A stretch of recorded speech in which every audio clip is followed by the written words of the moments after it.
तुझं नाव काय? माझं नाव पियुष. पप्पाचं? पप्पाचं नाव मोहन. आणि आडनाव काय? हां. मम्मीचं नाव दीपाली. हां. आणि तिचं नाव कृतिका. आणि तुला काय बनायचंय? मला इंजिनियर. इंजिनियर. कशाचा? तयार करायच्या अगोदर. हां. पण पुन्हा सॉफ्टवेअर इंजिनियर बनणारा. हां. आणि पुन्हा का हां.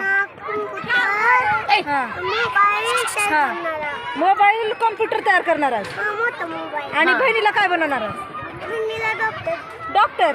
आणि तिला डॉक्टर बनून काय करणार? इंजेक्शन करणार. इंजेक्शन